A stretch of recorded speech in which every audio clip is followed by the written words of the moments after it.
Hi everyone, and welcome back to another video where we are going to be looking at another one of the promises of God. In this video, we are going to be looking at the promise that God is unchanging. So if you were to have a quick think about this question, what things in our lives change? What things come to your mind? For me, I think about how the seasons change. So we have winter where it gets really cold and we maybe even get some snow where we can go outside and play. But I also think about the summer and how it gets a little bit warmer and we can maybe spend some time at the beach. Another thing I think about is how a caterpillar over time changes into a beautiful butterfly. But I also think about the different changes that happen in our lives. Maybe like starting a new class at school, starting a new job, or maybe even taking up a new hobby. There are so many things in our lives that can change. But one of the many amazing things about God is this: God never changes. This means that He has always and will always be the same. We are going to look at the story of a man in the Bible who learnt this very promise about God. But before that, we are going to play our song The Way. So why don't you get up onto your feet, and we would love you to join in by singing along, doing the actions, and most importantly, having fun.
In the Bible, in the book of Exodus, we read about a man called Moses. Now, Moses was the man that God was going to use to bring the Israelites out of Egypt, where they were being really badly treated as slaves. We read in Exodus chapter 3 where Moses has an encounter with God. Moses is looking after a flock of sheep when he sees a bush that is on fire, but it is not burning up. Could you imagine if you had seen this? How would you have felt? I know for me, I might have felt a little bit scared and probably a little bit confused by what was going on. But as Moses got closer to the bush, the voice of God spoke to him from within it. This is where God tells Moses that he is going to be the one to bring the Israelites out of Egypt. But as soon as God says this, Moses begins to doubt, make excuses, and ask God questions. One of the questions that Moses asks God is this: suppose I go to the Israelites and say to them, "The God of your fathers has sent me to you." And they ask me, "What is his name?" Then what shall I tell them? God replies to this by saying, "I am who I am." This is what you are to say to the Israelites: "I am has sent me to you." But what does this mean? God is so big and so powerful that he can't just have any ordinary name. That is why he calls himself I Am. When God says this to Moses, he is explaining that he has no beginning and no end. He is the one true God, and we can trust him, just like Moses did when he went on to do what God had asked him to do. But God wasn't just telling Moses who he is. We read on in the Bible that Moses goes on to tell the Israelites about who God is, that he is the I Am. So we too can read this story and know that God wants us to know that his name is I Am. We can know that he is the one true God, and we can trust that everything that we know about him is true and that he never changes.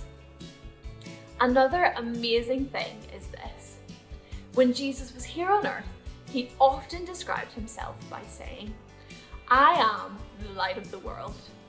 I am the good shepherd, and I am the way, the truth, and the life." By doing this, Jesus was showing us that he is God and he is just like him. It says in Hebrews chapter 13, verse 8, Jesus Christ is the same yesterday and today and forever. This verse tells us that Jesus will never change. Even though so many things around us and in our lives can change, we can know that he never will. So whenever you face different changes in your life, maybe you're starting a new class in school, maybe you're getting a new baby brother or sister, or maybe you're moving house, you can know that in the midst of change, God will never change.